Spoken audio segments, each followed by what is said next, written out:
설교 제목은 하나님의 절대평가입니다. 함께 말씀을 나눌 때 우리의 기준이 아니라 하나님의 기준을 또 깨닫고 인정하는 또 은혜와 지식과 총명을 우리에게 허락하여 주실 줄 믿습니다. 신학교를 다닐 때 룸메이트가 그 삼일교회 청년부 간사 출신이었습니다. 좀 오래됐죠. 지금 계신 목사님 이전에 서울 삼일교회 이제 지금 계신 목사님 이전 이 앞에 계셨던 목사님 때부터 간사로 청년부를 섬겼던 이제 청년이었습니다. 이제 신학교에 와서 룸메로 만나게 되었는데 삼일교회 청년부 간사가 아무나 할 수 있는 게 아닙니다. 거의 자기 생활을 이제 거의 포기해야 할 만큼 시간과 열정을 쏟아야 되는 자리로 알고 있습니다. 룸메로부터 사역의 이야기를 들었습니다.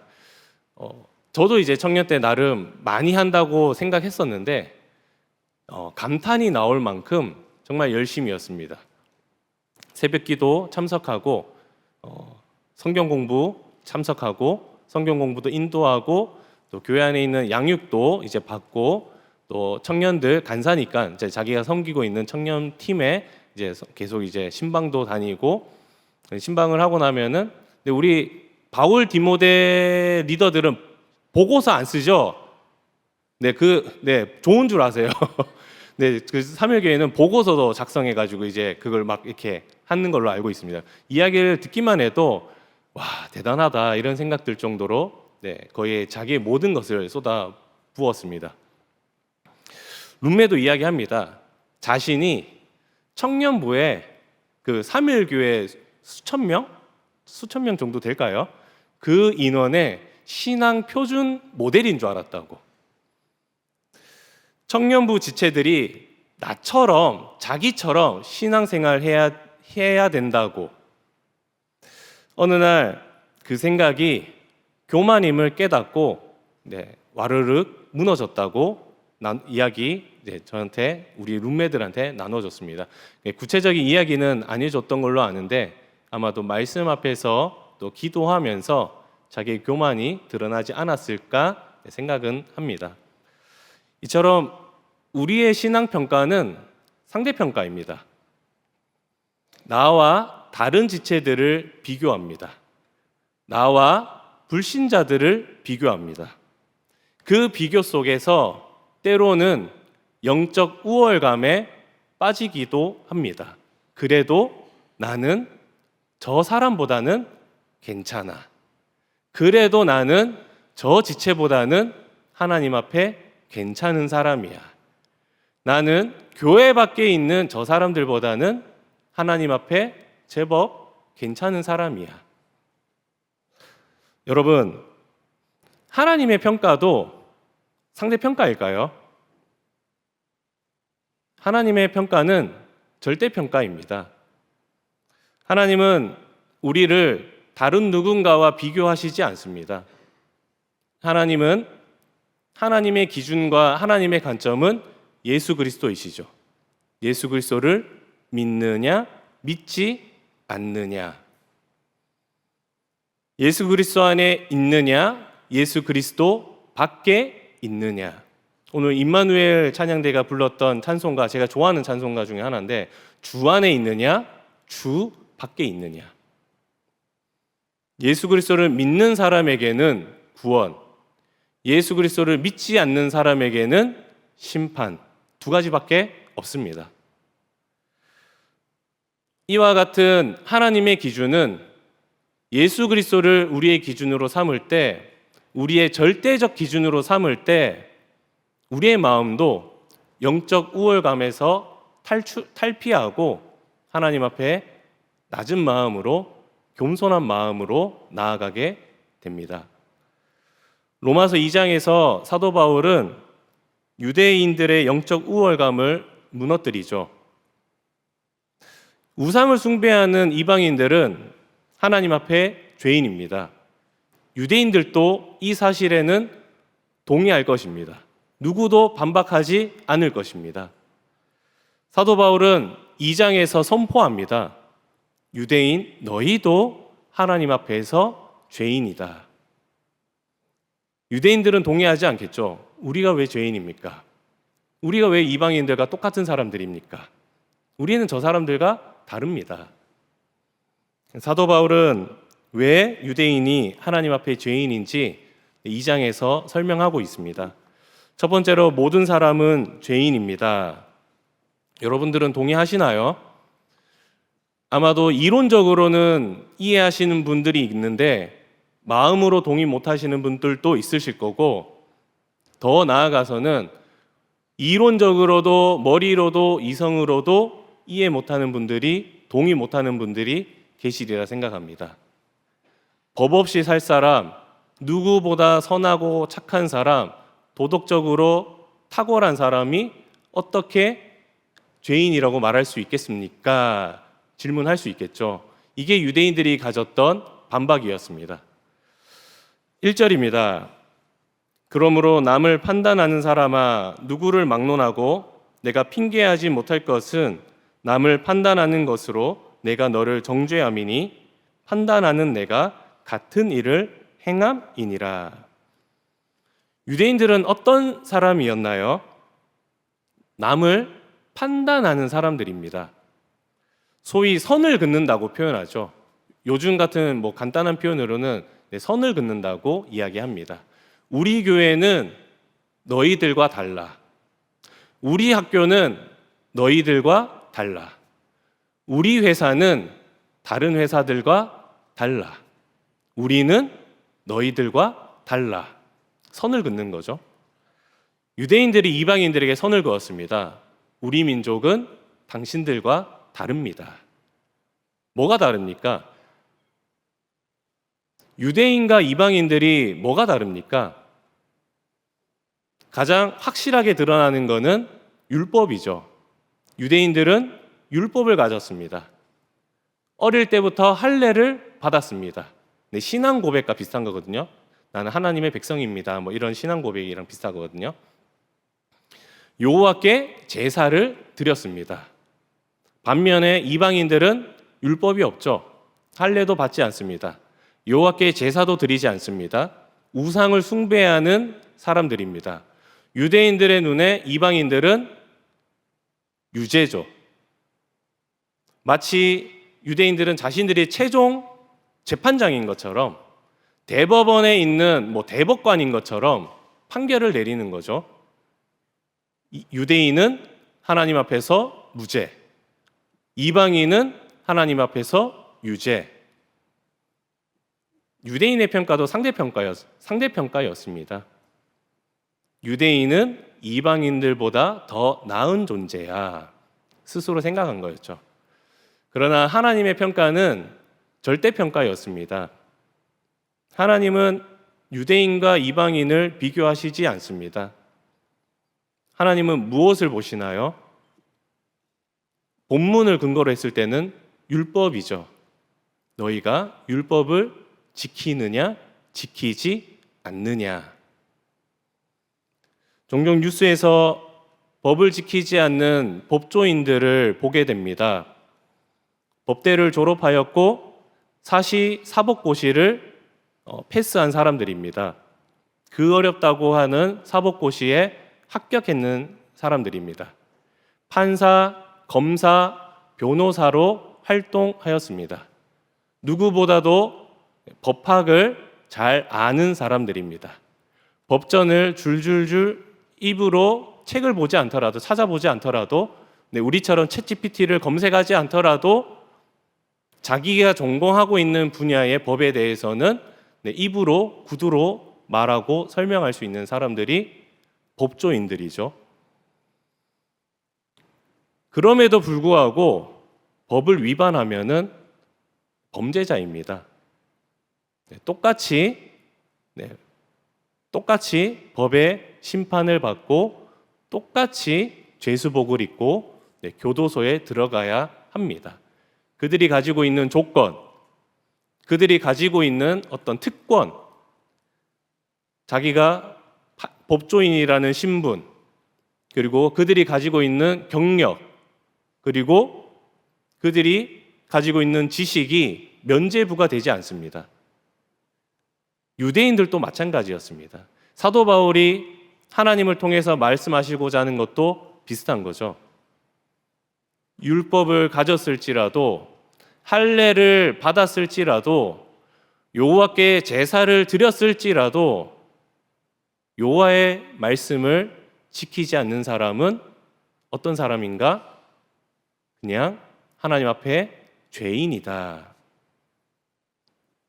하나님은 모든 사람에게 유죄 선고를 내리십니다. 하나님을 몰라서 불순종하는 사람들에게 유죄 선고를 내리시고, 하나님을 알면서도 지키지 않고 순종하지 않는 사람들에게도 하나님은 유죄 선고를 내리십니다. 우리가 가지고 있는 조건, 우리가 가지고 있는 어떤 권리, 우리가 가지고 있는 특권이라 할까요? 교회를 다녔고 세례를 받았고, 그리고 내가 어디 교회에 소속되어 있고, 이런 것들이 하나님 앞에서 면죄부가 되지 않습니다. 그런 모든 것들을 가지고 있는데 하나님 앞에서, 하나님의 말씀 앞에서 순종하면서 그 말씀을 지키고 살아가고 있느냐, 하나님께서 물으시는 거죠. 하나님은 율법을 주셨죠. 유대인들에게 율법을 주셨고 우리에게는 성경을 주셨다고 말할 수 있죠. 한 가지 아셔야 될 것은 우리가 지킬 수 있는 말씀을 주신 게 아닙니다. 우리가 지켜야 하는 말씀을 주셨습니다. 이 차이가 좀 이해되시나요? 우리의 능력과 우리의 지식과 우리의 의지로 지킬 수 있는 명령이 아니라 지켜야 하는 명령을 주셨습니다. 문제는 그 하나님의 말씀을 지킬 수 있는 능력이 우리에게 없는 거죠. 그래서 하나님은 말씀하십니다.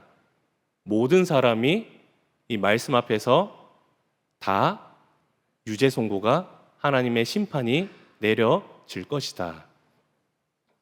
그러면 누가 구원을 받을 수 있습니까? 물을 수 있습니다. 그 대답에 사도 바울은 이렇게 대답합니다. 두 번째로, 믿음은 구원받습니다.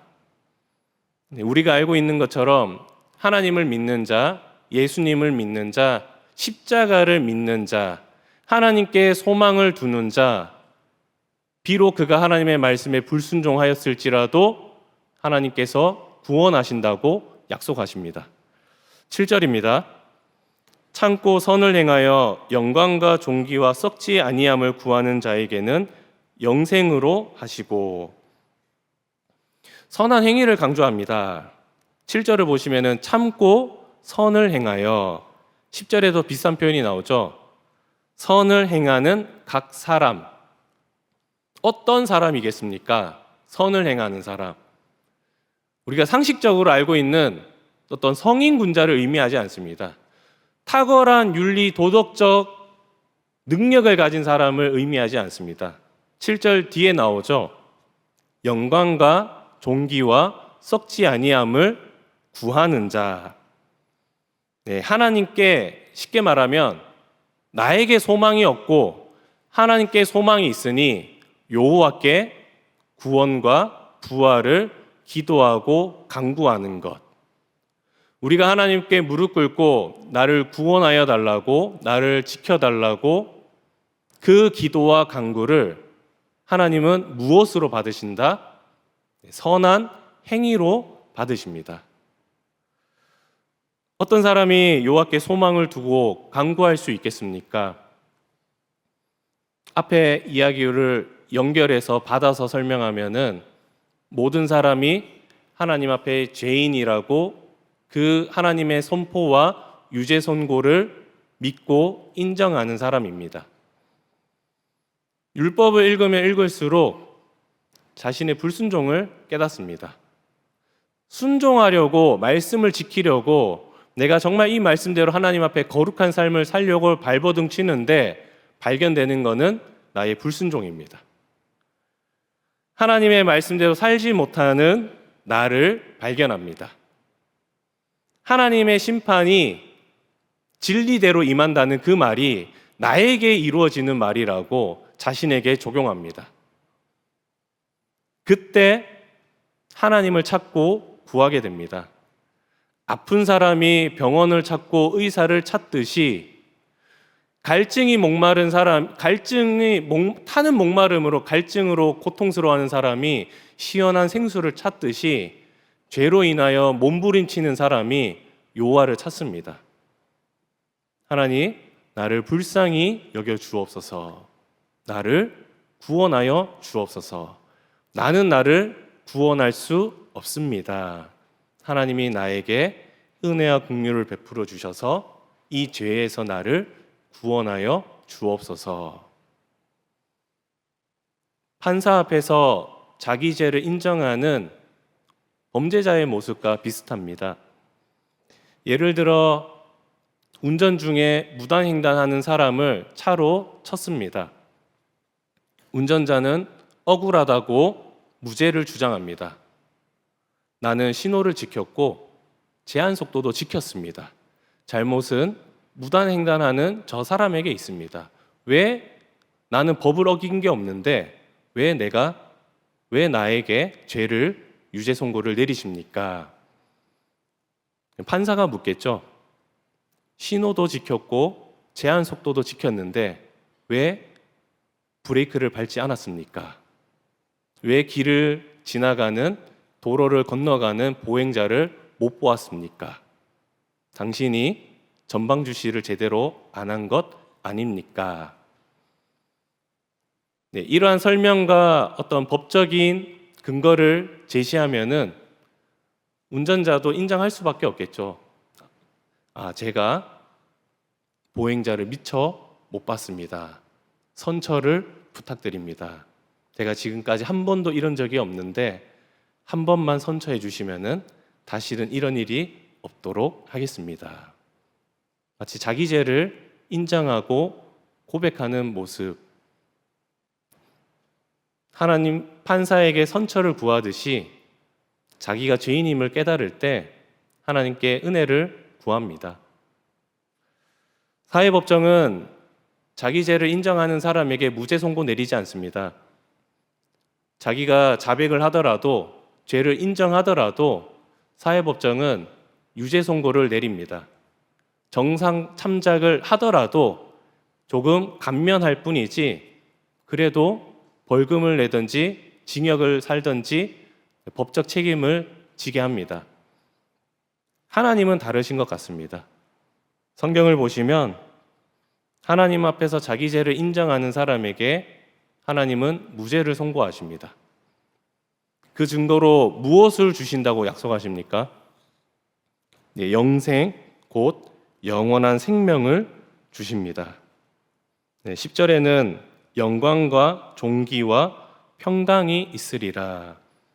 하나님의 영생으로 말미암아 누리게 되는 어떤 혜택이라 할까요? 특권이라고 볼 수 있겠죠.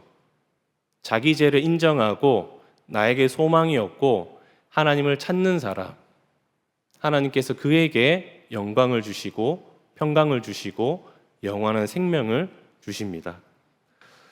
모든 사람은 하나님 앞에 죄인입니다.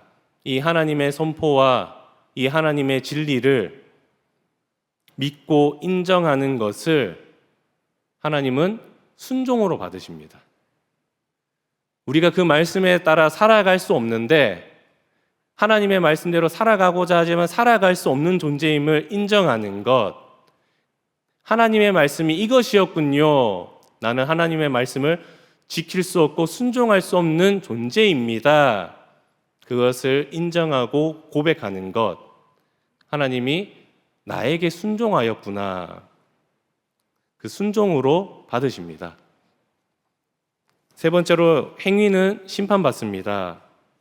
9절입니다. 악을 행하는 각 사람의 영에는 환난과 공고가 있으리니 먼저는 유대인에게요 그리고 헬라인에게며. 악을 행하는 각 사람은 누구이겠습니까? 8절에 나오는 당을 지어 진리를 따르지 아니하고 불의를 따르는 자입니다. 사람의 욕심과 이기심을 따라서 무리를 만드는 거죠. 특징이 있습니다. 진리를 따르지 않습니다. 하나님의 말씀을 따르지 않습니다. 불의를 따릅니다. 반대겠죠. 사람의 교훈과 사람의 방법, 어떤 세상의 논리를 따라가는 사람들입니다. 구체적으로 어떤 사람들이었겠습니까? 사도 바울 시대 때 어떤 자들을 바라보면서 사도 바울은 악을 행하는 사람이라고 표현했겠습니까? 선을 행하는 사람들과 대조되는 사람들이겠죠. 하나님께 구원과 부활을 구하지 않습니다. 모든 사람은 하나님 앞에 죄인입니다. 이 선포를 거부합니다. 예수 그리스도를 믿음으로 말미암아 구원받는다고 이 진리를 인정하지 않습니다. 율법을 지켜서 하나님 앞에 의로운 자가 될 수 있다고 믿고 살아가는 사람들입니다. 그들에게 하나님은 어떤 판결을 내리십니까? 심판이죠. 환난과 진노와 분노로 하시리라. 9절에는 환난과 곤고가 있으리라. 여러분은 동의가 되십니까? 이 사람들이 하나님을 외면하고 사는 사람들이 아닙니다. 하나님 앞에 열심을 다해서 살아가려고 하는 사람들입니다. 교회 밖에 세상을 즐기는 사람들이 아니라 우리 하나님 앞에 한번 잘 살아보자고 열심을 내는 사람들입니다. 하나님 앞에 의롭게 살아가려고 하는 사람들을 하나님은 그들에게는 심판이 있다 이렇게 말씀하시는 거거든요. 이 상황이 동의가 되십니까? 동의가 안 되시죠? 이해도 안 되시죠?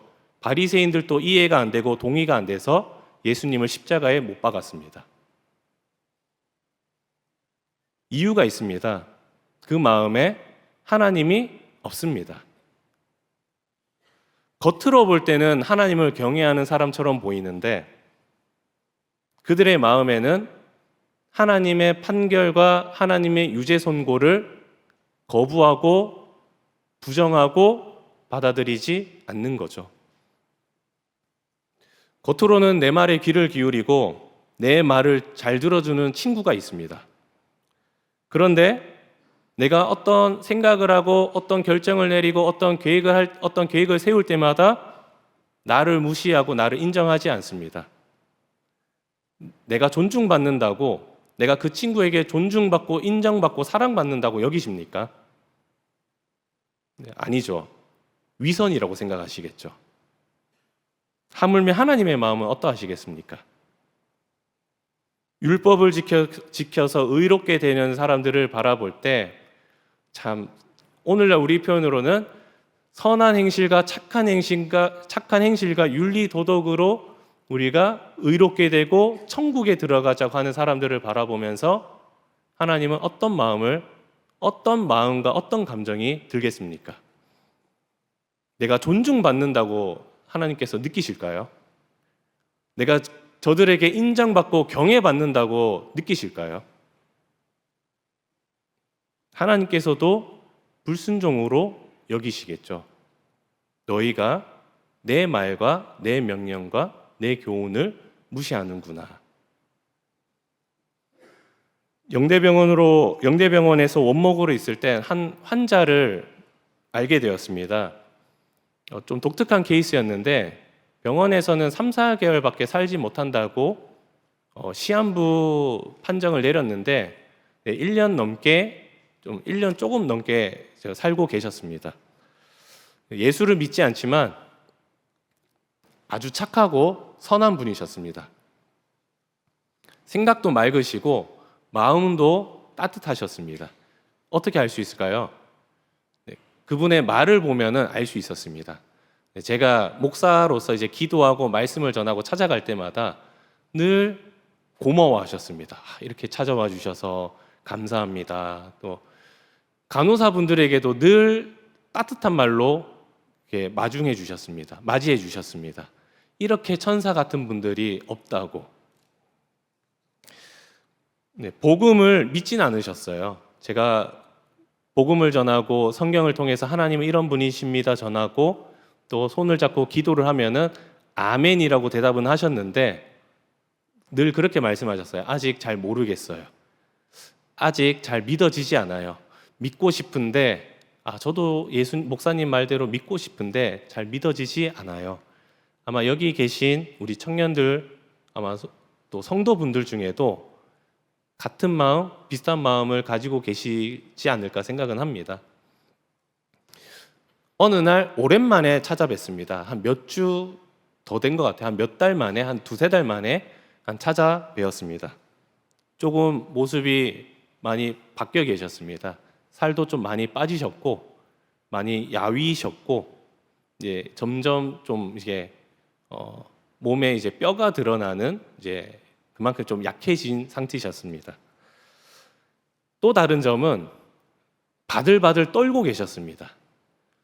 죽음에 대한 두려움이 아니라 죄에 대한 두려움으로 정말 사형대 앞에 선 사형수처럼 바들바들 떨고 계셨습니다.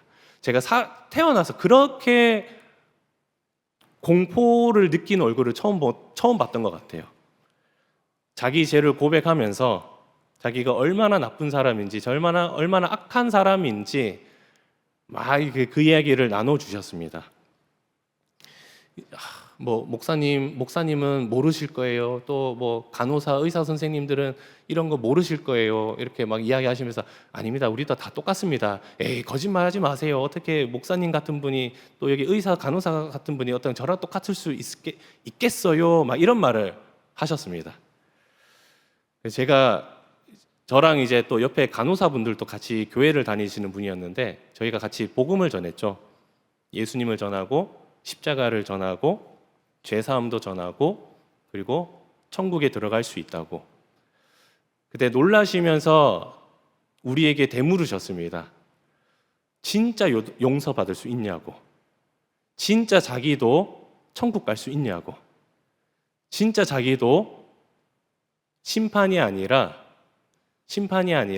천국에 갈 수 있는 사람이냐고. 이야기를 나누고 손을 잡고 기도를 했죠. 지금까지 그 앞에도 여러 번 기도를 했었거든요. 그런데 처음이었던 것 같습니다. 그렇게 제 손을 몸도 그렇게 연약하시고 이제 살도 남지 않고 뼈만 남으신 분이 제 손을 정말 세게 잡으시더라고요. 기도를 하고 나서 큰 목소리로 딱 두 가지를 말씀하셨던 걸로 기억이 나요. 첫 번째가 믿습니다. 그리고 그 다음이 아멘인데 정말 큰 소리로 솔직히 이제 목사와 옆에 이제 집사님들이죠. 간호사지만 집사님들이 민망할 정도로 그 병실에서 큰 목소리로 믿습니다. 아멘 외치시더라고요. 그때 간호사 선생님이 제 옆에서 이렇게 말씀하셨습니다. 하나님께서 우리 아버님 구원하시려고 이렇게 빨리 데려가시지 않고 지금까지 우리 곁에 두셨던 것 같네요. 여러분은 어떻게 생각하십니까? 네, 여러분도 그분을 만난 적은 없지만 하나님께서 구원하셨다고 믿으십니까? 그 이후로 저도 그분을 뵙진 못했는데 저도 하나님께서 구원하셨다고 믿었습니다. 너무나도 확실한 고백이었기 때문에 교회에서 들어보지 못할 만큼 확실한 신앙 고백과 믿습니다라는 고백과 아멘이었던 것 같습니다. 이처럼 그분은 1년 동안 병실에 누워 있었던 것밖에 없습니다.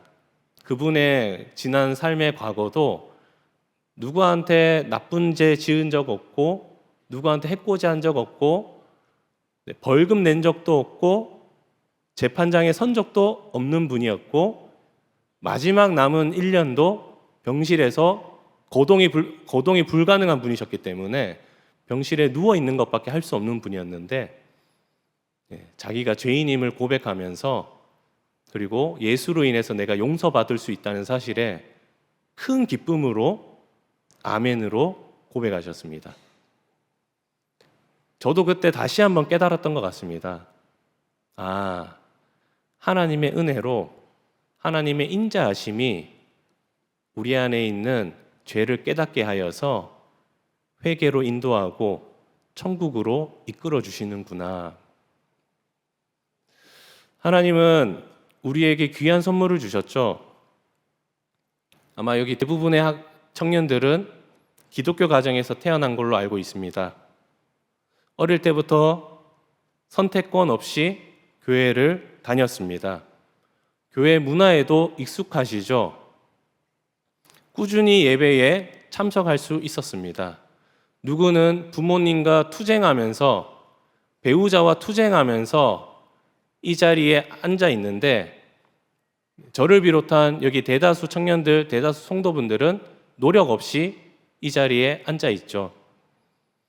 부모님과 선생님으로부터 차곡차곡 성경 지식을 조금 배워왔습니다.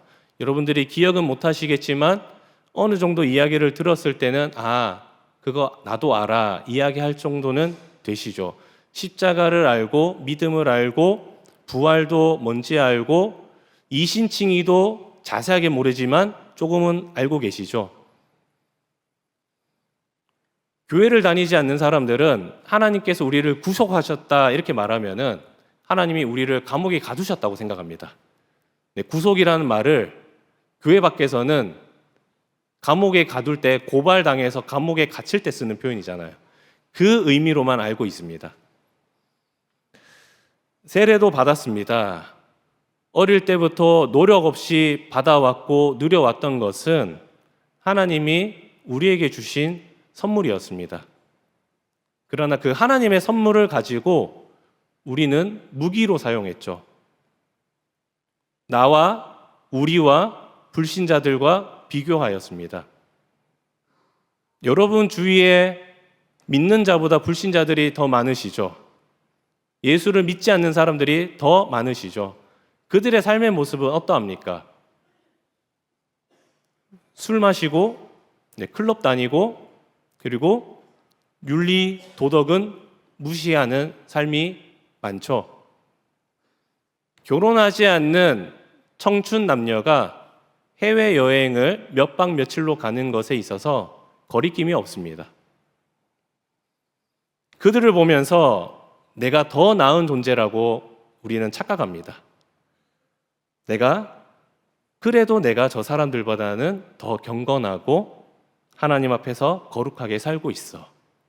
내가 술 마시는 저 사람들보다는 그래도 내가 나아.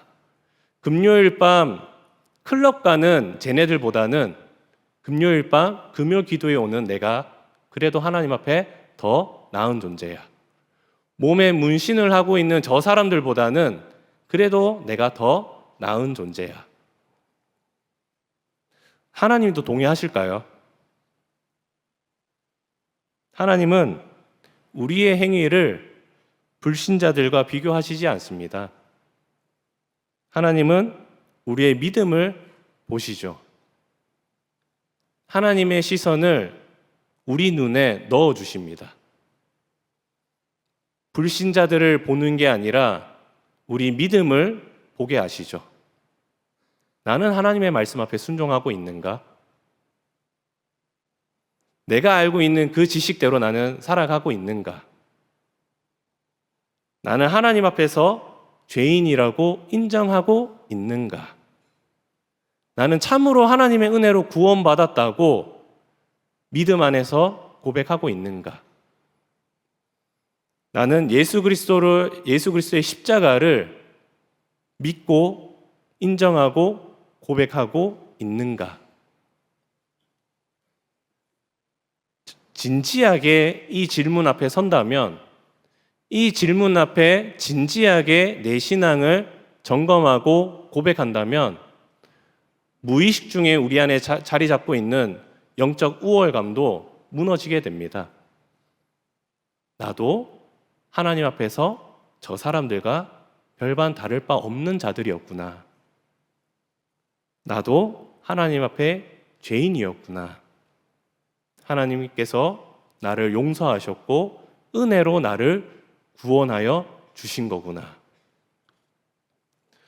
우리 사랑하는 청년 여러분, 오늘날 성도들도 선을 긋습니다.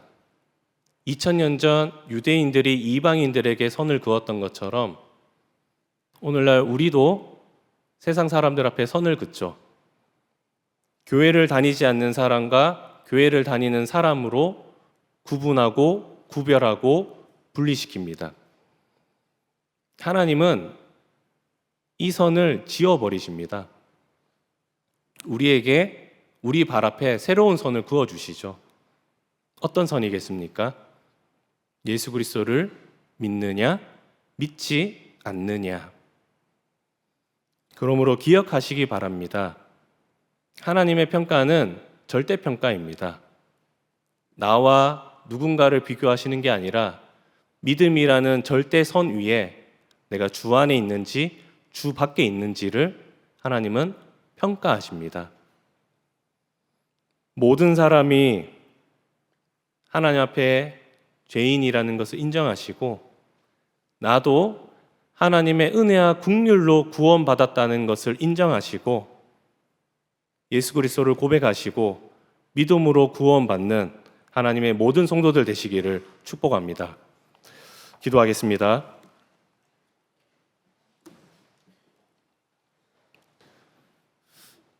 하나님 감사합니다.